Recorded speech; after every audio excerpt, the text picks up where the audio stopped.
Alors, désolé pour le retard. J'étais justement en installation en train de gérer deux, trois couches d'affaires parce on est en inspection lundi. Ça fait partie de la vie de l'installation et j'avais des documents à remplir, on va dire. Et des mesures à faire. Ça, ce serait pas cool, là. OK. Donc, je vais vous présenter rapidement le programme, sachant que la logique est assez simple. Et ensuite, on pourra discuter de ce que vous voulez autour de ça. Je comprends que vous ayez des questions, vous vouliez en savoir plus au-delà de ce qui est écrit sur une page web ou ce genre de choses. Déjà, pour vous présenter, je me présente aujourd'hui en remplacement d'Andreas Paus, qui est donc le professeur de notre laboratoire et qui est un des membres du groupe qui est en charge de la sélection, notamment sur le Master. Donc, c'est le directeur de notre laboratoire. Et moi, je suis donc en charge, donc Vincent Ayrand, je suis en charge des expériences de recherche sur Crocus. On est une toute petite équipe, une vingtaine de personnes au labo au total, dont on va dire 6-7 permanents. Et puis, en fait, en gros, il y a un chef d'installation et un responsable des expériences. Et on bosse en binôme. Donc, si vous avez fait les TP ces derniers temps, en troisième année, vous avez certainement rencontré Oscari, Pacari, donc qui est chef d'install. Et moi, je suis sur le pendant expérience de recherche. Et puis sinon, après, on fait tout ensemble, en fait. Alors, c'est moi, juste pour vous situer qui je suis. Parce que vous ne m'avez pas trop vu en bachelor pour l'instant. En ce moment, c'est pas moi qui enseigne ça. Du coup, déjà, sur le programme, comme c'est marqué dans le titre, ça va me fatiguer, hein. OK. C'est un master qui est partagé sur le PFL, le THZ, enfin, le TH Zurich, si on va être très précis, et le PSI. Je vais vous donner quelques points sur le contexte et ensuite, c'est évidemment des détails sur comment ça se passe. Du point de vue du contexte, donc c'est un master qui existe depuis 2008, qui est donc partagé entre, ok, ça va être marrant, entre le TH Zurich et le PFL. Il a été conçu ensemble, en fait. Et il y a deux responsables au niveau académique qui sont Annalisa Manera pour Zurich et Andreas Pautz pour le PFL. C'est les deux professeurs en génie nucléaire, en fait, qu'on est en Suisse. Et sur cette base, bon, bah, je pense que Lausanne, vous connaissez. Zurich, si vous ne connaissez pas, c'est surprenant, mais vous pouvez y aller, vous promener. Et puis, sur ça va vraiment me fatiguer. Attends, j'en ai un autre, mais celui-là normalement, marche bien. On va voir ce qui se passe. C'est pas grave. De toute façon, vous avez ma voix, c'est ce qui compte. Sinon, après, c'est des jolies images pour vous convaincre que c'est joli Lausanne et Zurich. Je pense que ça va aller. Donc, ce qui est intéressant, c'est que c'est vraiment entre les deux écoles et partagé et tout se fait ensemble. C'est pas il y a un master à Zurich et un master à l'EPFL et à la fin vous avez le même programme. C'est vous faites un séjour à Lausanne sur 6 mois, un séjour à Zurich sur 6 mois, le deuxième semestre, et puis ensuite un semestre encore au PSI et ensuite un test de master. Donc c'est un programme en 2 ans. On avait l'habitude de présenter à chaque fois ça en 2 ans parce que tous les masters n'étaient pas en 2 ans jusqu'à il n'y a pas si longtemps. Et voilà, il existe depuis 2008 et ce qui est important pour nous aussi, c'est la place de l'Institut Paul Scherrer. Est-ce que ceux qui savent ce qu'est l'Institut Paul Scherrer peuvent lever la main, s'il vous plaît? Ouais, une partie. Le domaine des EPF, c'est les deux écoles, Zurich et Lausanne, et les instituts de recherche. Et parmi les instituts de recherche fédéraux, le PSI, c'est le plus gros. Voilà. Et en Argovie, un endroit magnifique. Voilà, donc là, ça c'est. Ils ont choisi le jour de beau temps dans l'année. Euh, Pardon, c'est malvenu de dire des choses comme ça pour les collègues membres. Euh, non, voilà, donc c'est un petit programme en toute logique. On vise 10, 15, 15, 20. Et là, on est plutôt à 20, 30. Cette année, ils sont 28. L'année dernière, c'était 25. Et puis, bah, vous voyez en termes de localisation, donc, le PFL, Zurich, à Zurich, et la Covid, c'est au nord de Zurich. Euh, Sinon, à part ça, bah, chez nous, ici, on utilise Crocus pour tout à faire. Si vous connaissez un peu l'installation, on en profite. Il y a donc des TP en intensif pendant la période à l'EPFL. Alors la question, c'est pourquoi faire du génie nucléaire avec ce programme? Je pense que ça, vous êtes au courant. Être diplômé à la fois de l'EPFL et de Zurich, c'est pas mal. Un diplôme de deux écoles. Un point qui est vraiment important pour nous, c'est que le programme reste de taille raisonnable. On ne veut pas 150 étudiants, parce que l'objectif, c'est de vous accompagner tout le long. Vous êtes vraiment, vous avez un tuteur, on va en reparler, mais vraiment, on parle d'un programme où tout le monde se connaît. On veut un effet de volée, où tout le monde se connaît et interagit. Mine de rien, en tant qu'étudiant, vous pouvez tout à fait imaginer que si vous êtes, allez, mettons 20, 25, 30 sur un semestre à Lausanne, peut-être que vous ne connaîtrez pas encore, et puis il y aura des personnes qui viendront hors de l'EPFL et hors de Suisse. théorique. Et au deuxième semestre, en gros, les chances que vous soyez en colocation avec des collègues de votre volet est assez élevée, on va dire. Bouger d'un endroit à l'autre, en général, on s'organise, donc on rencontre des gens. Et pour nous, c'est important, cet aspect d'émulation entre vous en vous rencontrant, et puis en rencontrant aussi des spécialistes sur chacun des sites. Vous allez rencontrer beaucoup de monde à chaque endroit. Donc pour nous, c'est important que le programme reste d'une taille raisonnable. On ne peut pas 160 personnes. Euh, il est très international par nature. Ça a évolué en fonction du temps. On a eu un effet Fukushima, puis un effet post-Fukushima, puis un effet contrainte énergétique, on va dire, récemment. Ça évolue avec le temps, en fait, en termes de nationalité que vous allez rencontrer. Ce que je peux vous dire, c'est que ça fait 3 ans qu'on a un tiers suisse, un tiers français, un tiers italien, en gros. C'est à peu près le. Bon, il y a quand même des nationalités autres, mais vraiment, c'est dominé par ces trois nationalités et en général à peu près réparties. Du point de vue du boulot que vous pouvez trouver derrière, la plupart de nos étudiants ils trouvent un job après, en fait, voire pendant, et ils travaillent. Après, c'est toujours des prédictions. Donc, vous vendre que vous aurez un poste quoi qu'il arrive et quoi que vous fassiez aussi, parce qu'à un moment ou à un autre, il faut quand même un peu briller pour pouvoir être recruté. C'est pas vrai. Et les perspectives, elles évoluent beaucoup dans le milieu énergétique aujourd'hui. Je pense que vous en rendez compte. Et typiquement, le nucléaire a beaucoup plus le vent en poupe et en ce moment, il y a des recrutements à gogo. Mais ça serait bien difficile pour moi de vous promettre que dans 4 ans, les politiques énergétiques soient exactement les mêmes. Euh, mais il n'empêche que même si les politiques énergétiques ne bougent pas trop, voire qu'elles bougent, on a quand même des centrales ici qui ont besoin d'être opérées. Et donc, de ce point de vue, il y a du boulot. Il y a du boulot pour vous avez le temps de faire une carrière. Même si à la fin de carrière, vous serez peut-être au démantèlement, si on imagine qu'on arrête tout, bon, ça sera encore du travail. Donc, en général, on est vraiment sur un master qui est quand même un master d'ingénierie où vous allez voir les professionnels et où en fait, vous avez des bonnes chances de recrutement derrière. Et juste du fait qu'il est tout petit, en termes de réseau, vous avez accès à vraiment beaucoup de monde et c'est assez important pour vous que vous puissiez rencontrer des gens et vous faire une idée de où aller et rencontrer. Donc oui, il y a des besoins sur l'opération à long terme. On sait aussi que les centrales actuelles en Suisse, on va demander leur extension, c'est-à-dire qu'on a eu une interdiction de nouvelles constructions, mais les centrales actuelles, l'idée c'est de pousser jusqu'au bout leur utilisation.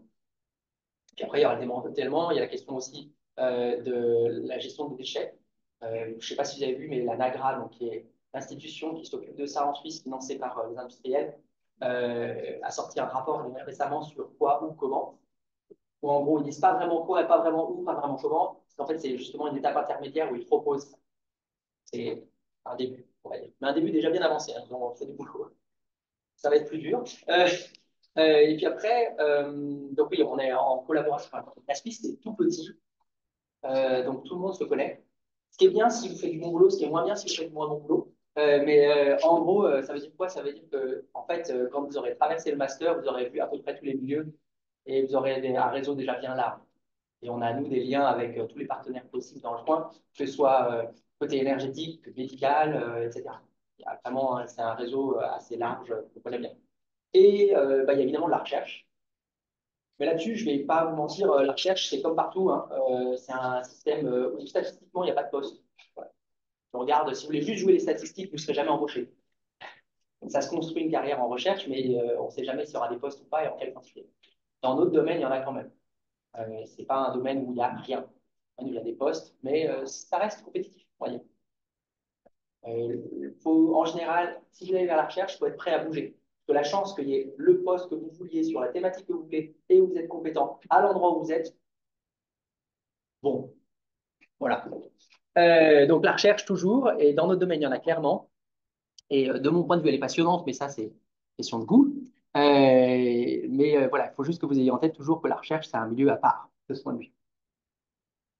Ça remonte un peu. Donc, c'est un peu vieux, c'était les statistiques. Et je pense qu'il faut en organiser une, hein, ça y est, on est reparti là. Que les chiffres ont un peu changé. C'était juste pour montrer un peu les pays, la satisfaction, tout ça.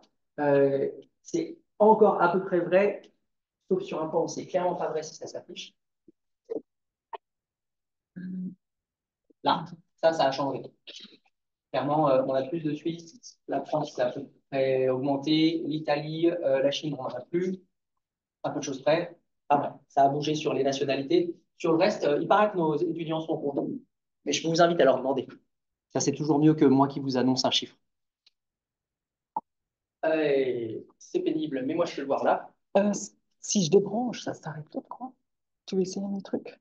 Ça va m'enlever le Non, ça va partage pas. à tout arrêter. Mais c'est pas grave. Enfin, sauf si vous, ça vous dérange d'avoir un effet stroboscopique. Euh, sur la question de la Suisse et de l'opération, moi, je vous l'ai dit, on est quand même de toute façon parti sur au-delà de 2040. Et puis après, côté international, ça, c'est des chiffres qui datent genre d'il y a un an, et c'est déjà complètement faux. Je sais pas si regardez les investissements dernièrement dans le nucléaire. Moi, j'aurais même tendance à dire que c'est trop, mais bon, ok.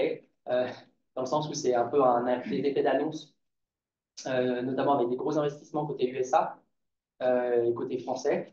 Et puis chez nous, on a tendance à reconsidérer ce qu'on fait. Bref, en gros, le nucléaire est discuté en ce moment comme étant une source d'énergie qui est moins émettrice de carbone que la plupart des autres, voire carrément moins, puisque si on fait le calcul correctement, et ça, je peux le dire, pas juste en opinion, mais on émet moins qu'en photovoltaïque. Donc, à un moment ou à un autre, il faut se poser des questions. J'ai aucun problème à le dire, puisque pour le coup, ça, c'est vraiment établi. Euh, surtout si on prend la question du stockage. Euh, ce qui ne veut pas dire que je crache sur le photovoltaïque. J'ai rien dit de ce genre. C'est juste qu'en termes d'émissions, voilà, les calculs sont pas faits pour le nucléaire.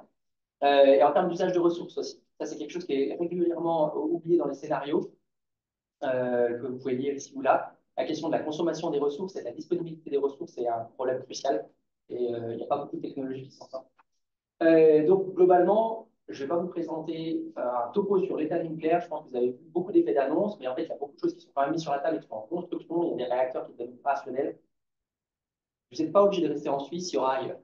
Et en France voisine, ou pas trop loin. Il y a quand même des postes. Voilà. Si vous voulez aller aux États-Unis, il y a aussi de quoi faire. À mon grand désespoir, ma dernière doctorante est partie dans une start-up en Californie. Donc voilà, et puis après, oui, bon, sur les émissions carbone. Voilà, c'est une des options retenues par le GIEC pour, on va dire, mitiger la question climatique. Bon, le GIEC est discutable en tant que tel, puisque c'est quand même une instance gouvernementale, mais du point de vue de l'évaluation des émissions, ils sont assez cohérents. Sur ce qu'on fait, à la base, on vient du nucléaire énergétique. Le génie nucléaire était bâti pour l'énergétique, mais en fait, ça a évolué, et puis de toute façon, le nucléaire, c'est un domaine assez vaste. Donc, on a aussi toute une partie plus industrielle au sens large, la mesure, la radioprotection, le médical. Et on a fait des efforts pour compléter le master, notamment sur comment est-ce qu'on a arbitré sur le nombre d'options d'électives que vous avez de possibles. Et en fait, pour faire simple, en gros, vous pouvez vraiment complètement moduler le contenu. Il y a juste quelques bases qu'on exige de vous. Il y a des cours obligatoires parce qu'à un moment ou à un autre, si quelqu'un fait un master en génie nucléaire et ne sait pas ce que c'est une technologie de réacteur, que c'est une centrale, c'est un peu gênant. Mais à part ça, il y a vraiment moyen de moduler et d'aller vers ce qui vous intéresse. Et puis, du point de vue de moduler, il y a un aspect énergétique. Et du point de vue énergétique, on ne veut pas que vous soyez complètement à la rue sur les autres systèmes. Donc, il y a aussi une partie énergétique abordée. Du point de vue de la base, qui est physicien? Voilà, parce qu'aujourd'hui, c'est pour vous. Hein, donc, mais on ne sait jamais. Euh, Aujourd'hui, c'est pour les physiciens, mais clairement, il n'y a pas que des physiciens qui viennent. Et j'ai une mauvaise nouvelle pour vous, les physiciens, c'est que dans les faits, vous aurez un avantage, mais il va décroître avec le temps. Dans le sens où c'est un domaine qui est par essence multidisciplinaire. En fait, le nucléaire, ça veut juste dire qu'on a une certaine échelle. Et donc, pour la physique, c'est bien, mais en fait, il y a tous les aspects biologiques, etc. Enfin bref, il y a beaucoup d'aspects, notamment tout ce qui est mécanique. Hein. Il y a vraiment tout ce qui est thermohydraulique, mécanique, etc. C'est bien au-delà de la physique que vous avez l'habitude de manipuler. Donc, ça veut dire qu'en tant que physicien, vous arrivez avec un bagage qui vous avantage au début, mais il va falloir primer un peu pour continuer à suivre quand les autres sont déjà à fond dedans. Quoi d'autre? Donc, en fait, on accepte à peu près tout sauf l'architecture. C'est ça que ça veut dire. Juste une réalité sur les. C'est juste une question sur les bases mathématiques et compagnie. C'est pas le même background. Point important, je vous ai dit il y a 2 minutes, et je suis sûr que les slides sont inversés, parce que c'est toujours le même problème. Non, c'est bon. Hop. Donc, cours à Lausanne, cours à Zurich, cours au PSI et thèse de master. La thèse de master, elle est typiquement au PSI, mais ce n'est pas une obligation. Et un truc notable, c'est que vous avez un tuteur. Et un tuteur, c'est un des profs, enfin un des profs du groupe, ce qu'on appelle le core groupe, Donc, en gros, un des référents pour une thématique. Donc, vous avez les deux professeurs, Andreas et Annalisa. Et puis après, pour chaque thématique, matériaux, etc., vous avez un référent. Et vous pouvez choisir qui est votre tuteur, et c'est quelqu'un qui vous accompagnera dans vos choix en fonction de ce qui vous intéresse. Vous pouvez dire, ah bah, j'hésite entre ces deux options, sachant que vous voudrais faire plutôt ça, qu'est-ce que tu en penses, etc. Il y a notamment le professeur Fran qui, je crois qu'il le fait encore l'année prochaine, non? Je ne sais plus s'il a Alors l'année confirmé. prochaine, je ne sais pas, mais en tout cas, Ça, il le fait, mais ouais. en tout cas, même côté fusion aussi. Si c'est la fusion qui vous intéresse, en tout cas l'aspect vraiment nucléaire de la fusion, si vous voulez faire la physique des plasmas, physique. Ok. Ça ne veut pas dire qu'on ne fera pas de physique des plasmas, il y a une option physique des plasmas qui est très bien, et que je vous recommande, enfin, si ça vous tente d'en savoir plus. Mais nous, à la base, on est plus sur la partie ingénierie côté nucléaire. Et dans la fusion, il y a clairement du nucléaire. Voilà. Et puis en plus, le SPC est en train de partir complet nucléaire, c'est assez intéressant. Euh, Du coup, là-dessus, le troisième semestre, c'est au PSI. Au PSI, vous avez accès aux experts qui sont locaux, euh, dans le sens où au PSI, il y a des chercheurs, mais au point de vue nucléaire, il y a aussi des gens qui sont des référents pour certaines thématiques, notamment par exemple sur tout ce qui est sécurité de centrale. Bah, il y a des contrats entre l'IFFN, l'Inspectorat fédéral pour la sécurité nucléaire, et le PSI pour faire des analyses de centrales. Donc, vous avez vraiment accès à des experts qui, au quotidien, font des analyses sur ce qui se passe. Et ces gens vont vous donner des cours en bloc. Contrairement à Lausanne et Zurich, ça va être des cours comme vous avez de le voir. Au PSI, ça sera une semaine sur ça, 2 semaines sur ça, etc. Ce qui est intensif, mais intéressant. Et ça vous permet d'avoir accès aux experts. Parce qu'ils ne vont pas vous donner 3 heures chaque semaine. Ils vont vous donner 2 semaines. Ça sera bien. Voilà. Et puis, un truc que je dois dire quand même, c'est aussi du point de vue de votre expérience. On valorise vraiment la capacité à faire. Euh, donc, il y a, côté physique, vous avez par exemple tout ce qui est TP4, etc.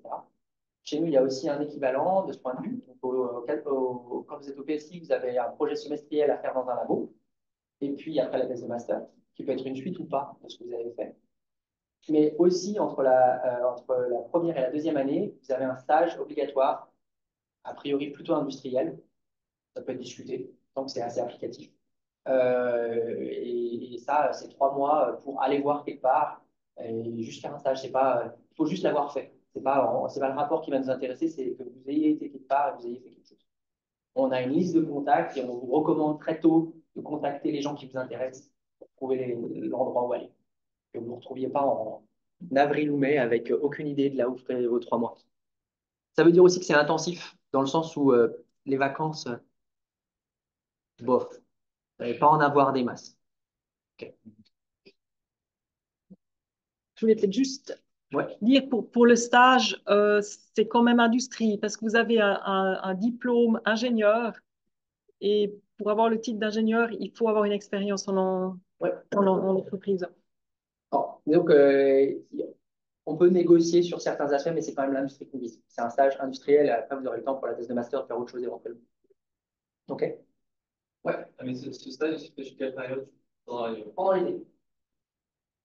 Juillet à septembre. Juillet, septembre, il y avait eu des modulations, ils ont changé quelque chose, je sais plus Non, quoi. je crois pas. 1er juillet au 30 septembre et puis après, début octobre, vous commencez avec les cours au PSI. Ouais. Un point qui est assez important, c'est que vous avez le droit de commencer vos thèses de master seulement si vous avez 8 ans de crédit. Sinon, bah, non, il faut compléter, quoi. On ne veut pas quelqu'un qui va se cracher après alors qu'il manque trop de crédit. Donc, il faut 8 ans de crédit pour pouvoir commencer la thèse de master en deuxième année. Donc, globalement, ça va. En général, ça arrive que vous ayez encore à faire des rattrapages plus tard, mais j'ai jamais vu quelqu'un en dessous de 8 ans de mémoire. Je ne me rappelle pas quelqu'un qui a dû reporter sa thèse de master. Euh, Valérie, tu me corriges si je dis des bêtises. Là, c'est sur les crédits. Ah, Parce que ça évolue tout ça. Alors, avec les années. Donc, vous avez seulement 8 cours obligatoires. Ça, c'est toujours vrai. C'est bon, je ne me trompe pas. Vous avez des crédits pour le stage, des crédits pour le projet semestriel. Donc, vous voyez, tout ça, c'est quand même faire quelque chose, quoi. Pas juste assister à des cours. Vous avez l'obligation, ça c'est juste obligatoire à l'EPFL, de faire des humanités. Franchement, c'est sympa. Hein. Qu'est-ce que vous pensez de cet mais écran? je crois que c'est encore le vieux plan d'études. Attends, pre-elective, ouais, ouais. Parce que ça, c'est celui de février et attends, là, Tu mets, ben non, il n'est pas. Parce que on va corriger à la présentation de Bienvenue en septembre. Bon, de toute façon, ça ne change pas grand-chose. Ce que je veux que vous ayez en tête, c'est que vous avez un nombre d'options qui reste assez élevé et beaucoup de temps aussi dédié au faire. C'est-à-dire d'aller voir sur place, de réaliser une recherche, de réaliser une activité. C'est quelque chose qu'on valorise beaucoup. Donc, il y a eu des évolutions, notamment au fait que certains cours ont évolué en contenu. Donc, bah, le nombre de crédits fluctue. Les TP sont passés de 4 à 6 crédits. Le cours de technologie, technologie des réacteurs et neutronique ont été fusionnés en un seul cours. Bref, tout ça fait que ça redistribue un peu.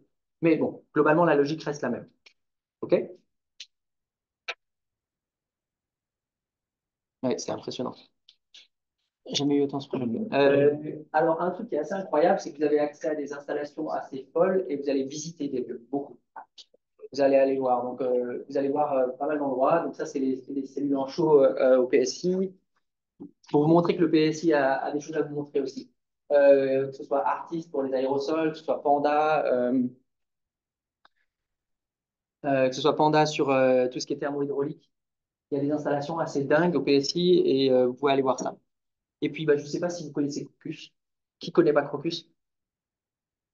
C'est un réacteur. C'est un petit réacteur qu'on a sur le campus. Réacteur de puissance nulle. Donc, ça veut dire qu'en gros, ta bouilloire est 10 fois plus puissante. Mais on peut travailler de la physique.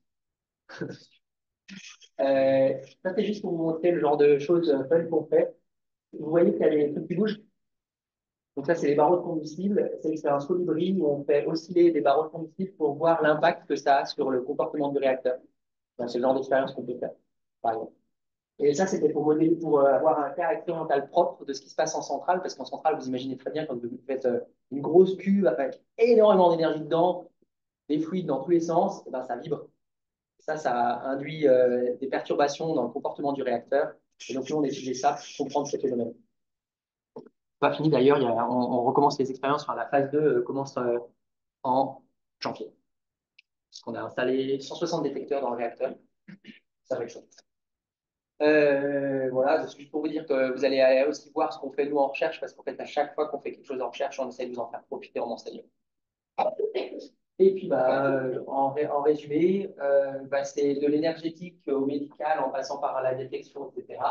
Avec l'accès à des installations, que ce soit en visite ou en pratique, assez incroyable. Et un aspect euh, stage, en labo, etc., assez important, qui est valorisé pour que vous rencontriez du monde et que vous fassiez une idée de ce que vous aimez. Il n'y a vraiment aucun problème parce que quelqu'un fasse un truc dans un domaine, puis quelque chose dans un autre domaine, puis encore une autre idée pour la thèse de master. Faites ce que vous voulez. Le but, c'est que vous puissiez vous faire une idée de ce que sera votre vie après. Voilà ce que je pouvais vous dire. En résumé, en accéléré. Est-ce que vous avez des questions? Est-ce qu'il y a des non-francophones ou des moyens francophones qui ont été fatigués par mon début? Est-ce que ça va? Qui est déjà quasi sûr de venir? Vraiment motivé? Qui se demande? Pose la question. Qui est là, mais ne sait pas pourquoi. Non, ce que je veux dire par là, c'est que tout ça, c'est un processus où vous allez vous poser des questions et il ne faut pas hésiter à venir nous voir. C'est-à-dire que c'est bien beau que je fasse une présentation aujourd'hui. Je suis heureux de répondre à vos questions, si vous en avez, mais je comprends que ce soit difficile de les poser aussi des fois c'est aussi assez personnel. Il y a moi, mais il y a aussi mes collègues et on est volontaire pour vous répondre. Donc, il ne faut pas hésiter. Est-ce qu'il y a déjà au moins une petite question? Est-ce que vous voyez, c'était assez clair pour vous? Ça vous allez? Ouais. J'ai une question juste par rapport à la partie théorique de ce master. Ouais. Est-ce qu'il y en a pas beaucoup ou bien pas du tout? Enfin, j'ai compris qu'il y a beaucoup de pratiques, mais est-ce qu'on aura quand même, on va dire, de la théorie ou un truc où on va comprendre ce qu'on fait de manière théorique? Non, en fait, ça, c'est vraiment une spécificité du domaine. D'abord, la théorie, il y en a. Ouais. On ne peut pas y couper. Je veux dire, à un moment ou à un autre, c'est de la physique quand même sur certains trucs, c'est de la biologie sur d'autres, mais dans tous les cas, il y a de la théorie, Ouais. des modèles et tout ce qui va avec, que ce soit plus facile. Et certains physiciens de l'EPFL, quand ils arrivent au premier semestre, disent ouais, c'est bon. Et puis à la fin du semestre, il faut un peu accélérer. Donc non, la théorie, il y en a. C'est juste qu'on est sur un domaine qui est défini par une échelle et où il y a des propriétés élémentaires de la matière ou du vivant, qui se propagent sur des applications. Et en fait, le but, c'est de vous faire voir tout ça, de la partie purement propriété fondamentale à l'ensemble. Et en fait, pour comprendre l'applicatif, c'est impossible de couper le fondamental. Il y a pas de... Donc, par exemple, si moi, je regarde juste que je fais ce que je vous présentais là, l'applicatif, c'est ça vibre. La théorie sous-jacente, elle est un peu ardue. Et il faut la comprendre pour pouvoir faire les expériences qui ont du sens. Il n'y a pas de... On ne peut pas écouter. Du coup, si je comprends bien, c'est vraiment la première année où on va comprendre toute la théorie et puis dès la deuxième année, il y aura le master, un projet de master. Oui et non, parce qu'en fait, c'est juste qu'au fur et à mesure, vous allez vous impliquer de plus en plus dans des projets. Mais en fait, par exemple, le premier semestre, vous faites des TP tout le semestre pendant 13 semaines. La 14e, c'est l'examen. Mais vous avez 13 semaines de TP où vous allez, par la pratique, apprendre la théorie. Donc, non, on ne va pas attendre avant de vous mettre dans le bain. Au début, on fait des TP cool pour rattraper tout le monde. Donc, vous allez refaire des mesures gamma, par exemple, une fois. Puis après, on va accélérer. Ouais. Et du coup, justement, par exemple, pour les travaux pratiques, enfin, pendant le semestre, par exemple, au PSI, est-ce que c'est travaux pratiques ou c'est pas hein, l'expérience rapporte, l'expérience rapporte? Non, au PSI, alors c'est pas la partie que je connais le mieux, parce que même si je suis affilié PSI, je ne suis pas. Mais les cours en bloc, il y a beaucoup de cours qui sont sur, enfin, il y a de tout, et il n'y a pas beaucoup de TP. Par contre, il y a des travaux pratiques côté calcul, et notamment les Computational Lab. Ceux-là sont précieux et solides. En général, vous vous amusez bien, parce que c'est des grosses journées, et effectivement, là, il y a des rapports. Et puis, il y a le projet qui se fait au PSI. Oui, il y a pas mal de projets. Donc, Là, vous avez un projet où vous êtes dans un labo. Une journée par semaine. Ça, oui, quand même, c'est important. Sur la pratique. Et sachant qu'une journée par semaine en pratique, ça peut être aussi bien de calcul que d'expérimental. Enfin, il n'y a pas de. Ce que fait le labo, ce que vous avez. Vous savez que 10 à 15 personnes par année, c'est très très sélectif. En général, j'ai pas. C'est une très bonne question. Non, mais en fait, il avait été conçu pour les besoins qu'on imaginait et les désirs des étudiants. Et puis, en fait, aujourd'hui, il y a beaucoup de demandes. Et donc, on arrive à un moment où on ne sait pas trop comment on va devoir faire. Je parle pour moi parce que, franchement, c'est que quand on en discute, je ne sais pas exactement où ça en est sur les discussions. Mais la question, c'est à quel moment on va commencer à vraiment refuser des gens. Parce que pour l'instant, on en était à une situation où on refusait les personnes qui ne passaient pas l'évaluation académique, qu'elle soit par le SAC ou qu'elle soit par le groupe. Quelqu'un, on se voit pourquoi il est là, d'une façon ou d'une autre. Jusque-là, le master a accepté à peu près tout le monde à partir du moment où la personne au niveau académique, ça tenait la route. Ça allait bien. Là, on est à un stade où, au niveau du réacteur, avec Oscari, on a dédoublé les TP. Maintenant, ils sont le mardi et le mercredi, et plus seulement le mercredi. Comment dire, l'effort pour nous, il est conséquent, et il y a des limites. C'est-à-dire que l'installation, on n'a pas de réacteur. On a un. Et si on veut vous enseigner correctement tout ça, donc il y a des discussions en cours sur qu'est-ce qu'on fait si plus. Mais aujourd'hui, pour l'instant, on n'a jamais eu besoin de vraiment couper le réseau. En fait, si vous êtes accepté, vous êtes accepté. On ne va pas vous dire au mois d'août, non, vous ne pouvez plus venir. Non, ça n'arrivera pas. La sélection jusque-là a été faite essentiellement académique. Il n'y a pas eu besoin de couper. On s'en est tenu à ceux qui voulaient venir. On a eu un peu peur l'année dernière quand on a commencé à avoir un peu plus de 30 qui potentiellement venaient. Parce que là, moi, au-dessus de 30 sur les TP, c'est plus grave. Mais c'est. Disons que c'est très sélectif pour les bachelors étrangers. Ouais. Là, c'est très sélectif. Ouais. Si vous arrivez en tant que physicien à 4,5 de moyenne, ça va aller. Il faudra vraiment nous envoyer une candidature vraiment pourrie, limite insultante, pour que ça passe là, je pense. Non, mais vraiment, on sait comment vous êtes formé. Le mec qui a cassé bien le PFL, on sait ça. Oui, est-ce que c'est Avantagé à la fois pour la sélection et les cours. non. Après, c'est sûr que forcément, quand on va commencer à reparler de radioactivité et de points plus poussés sur la radioactivité, au début, vous allez peut-être avoir du mal. Peut-être. un peu. Et encore, ça dépend des personnes, parce que honnêtement, même les physiciens, des fois, les souvenirs sont lointains. Donc non, en fait, j'aurais tendance à dire que sur certaines bases, certains backgrounds, des fois, posent un peu problème. Par exemple, quand on a des biologistes qui arrivent, au début, parfois, ils en bavent un peu. Mais même ça, c'est pas si notable. À la fin, en fait, à la fin de master, bon. Peut-être que le biologiste, ce ne sera pas celui qui sera la magistrale avec les meilleures notes de l'année. Voilà. Parce qu'il aura raté un peu les premières notes du début sur certains aspects physiques qu'il connaissait moins. Peut-être. Et encore, je ne suis même pas sûr, en fait. Parce qu'en fait, ces derniers temps, nos étudiants ont tendance à vouloir péter le plafond, donc ils commencent à être habitués. Oui. Le stage, en réalité, c'est encore des. Ouais. Donc, est-ce qu'il y a moins de crédits pour Bah, il mange des crédits sur le reste, oui. Mais enfin, pour nous, ça fait partie de la formation, donc pas de problème. Et il suffit d'avoir fait pour avoir les crédits. Ouais. Alors, c'est d'abord là, je crois. Oui. À quel point est-ce que ce master ne peut pas vos applications médicales faire? Bonne question. Vous n'allez pas être formé pour être médecin médical. Voilà.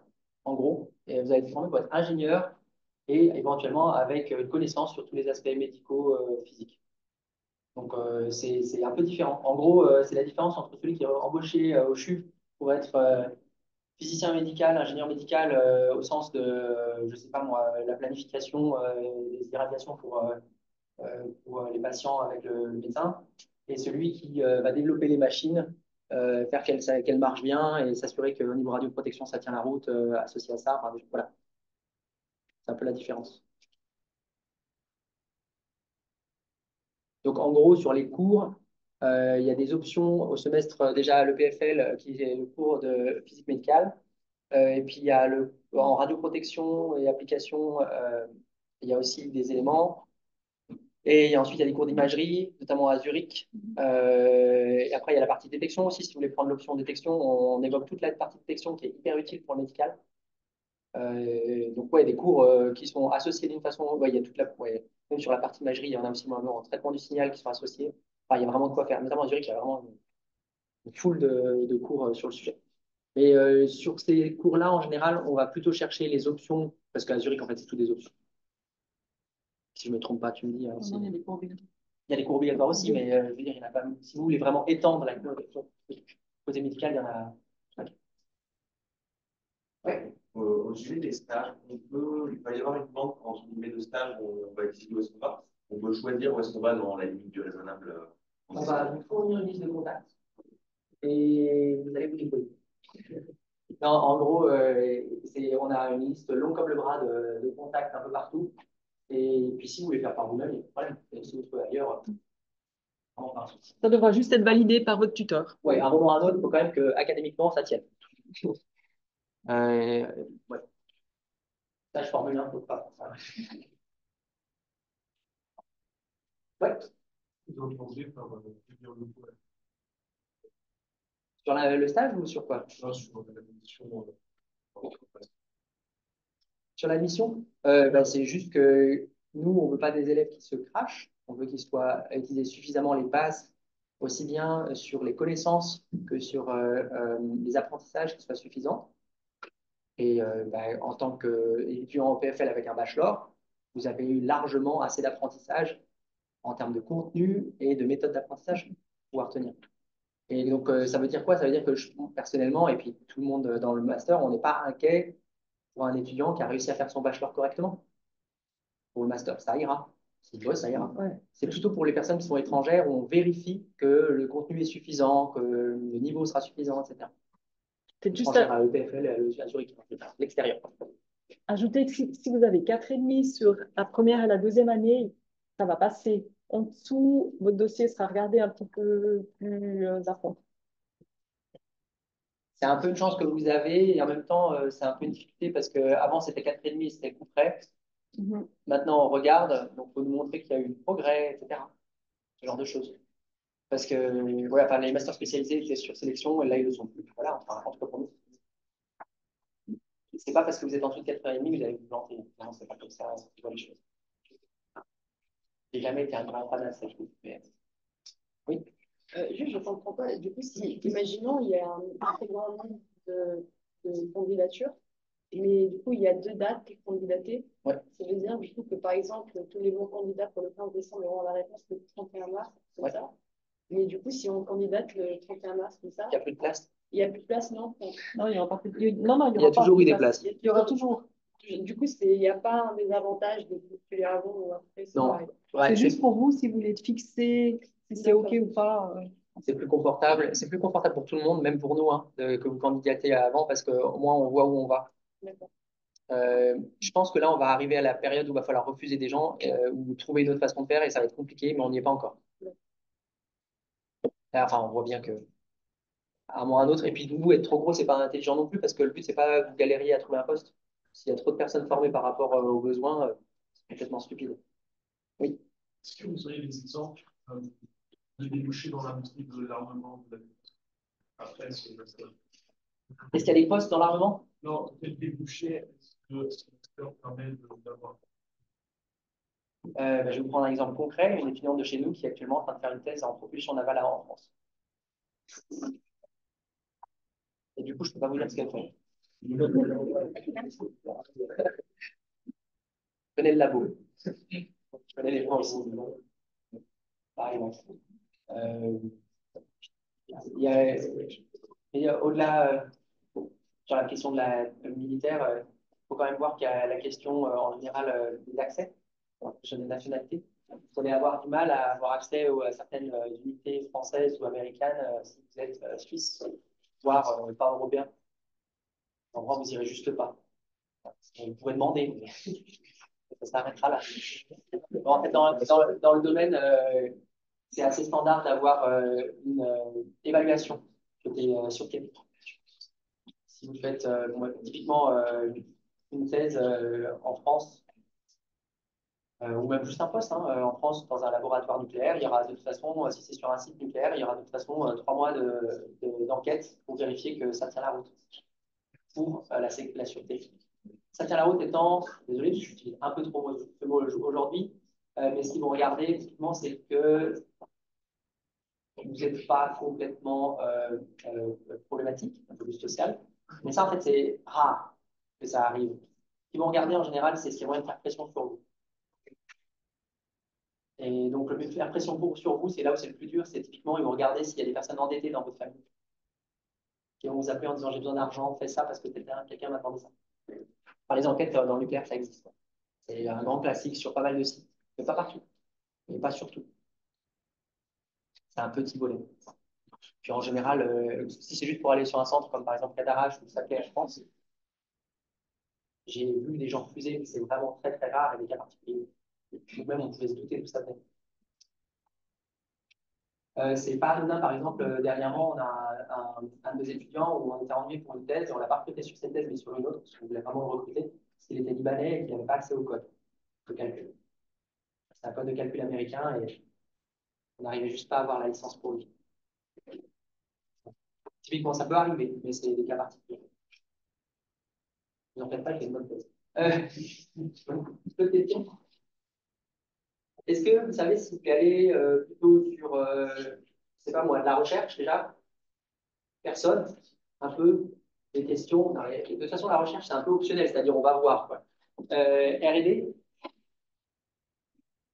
Pur industriel? Ouais, vous n'êtes pas très sûr, en fait, pour l'instant. Qui est indécis? Non, faut voir. Prenez-vous le temps, et c'est ça aussi le but du master, c'est d'aller voir. Donc c'est pour ça qu'il y a autant de parties où le but c'est que vous allez faire des projets, des stages et compagnie, c'est que vous vous rendiez compte. Parce qu'il y a le domaine, il y a le domaine au sens physique, scientifique, voilà, dans le nucléaire, etc. Il y a le domaine au sens de est-ce que je suis chez l'industriel, le milieu industriel, plutôt le milieu R&D de l'industriel, ou plutôt voilà, opérationnel, etc. On a une de nos anciennes étudiantes qui est opératrice en centrale en Suisse. Ou il y a aussi la question de qu'est-ce que vous faites de vos journées. Par exemple, j'ai un collègue à moi qui passe sa journée sur son ordinateur à développer des codes de calcul. Moi, je ne pourrais pas. Voilà. Je suis expérimentateur, j'ai besoin de monter et de descendre entre mon bureau pour analyser et préparer la suite et puis aller faire les manipulations. Et ça, vous allez aussi vous rendre compte au fur et à mesure de si ça vous va ou pas. Bon, je crois qu'on est au niveau timing en train de se faire mettre dehors. Pour les dernières questions. Si je prends d'autres questions après, comment est-ce que vous contactez Alors, normalement, Peut-être que déjà, vous pouvez aller voir sur le site SPH pour section de physique, sph.ipfl.ch. Puis après, vous allez sous master et un master en génie nucléaire. Et là, il y a des infos, plan d'études et d'autres choses. Donc, peut-être commencer par là. et sinon après, bah, vous pouvez demander à Valérie pour elle redirige vers nous.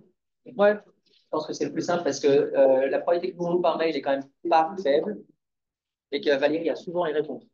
Je vais peut-être encore juste vous dire, il y a les Master Info Days les 26 et 27 février, où là, il y a tous les masters spécialisés de l'école qui vont être présentés. Il y a des stands et il y aura des étudiants actuellement en génie nucléaire qui seront à ces stands si Ouais. vous avez d'autres questions. C'est aussi intéressant parce que vous pouvez voir, enfin nous on ramène nos étudiants, soit ceux qui sont, qui sont encore dans le master, soit ceux qui ont fini, soit voir ceux qui sont en thèse avec nous. Enfin voilà, il y a des anciens qui viennent aussi.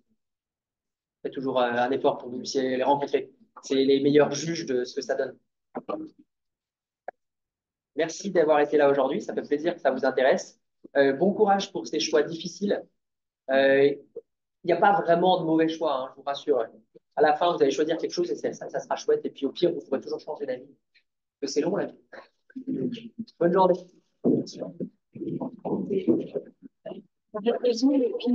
À l'occasion, tu m'envoies.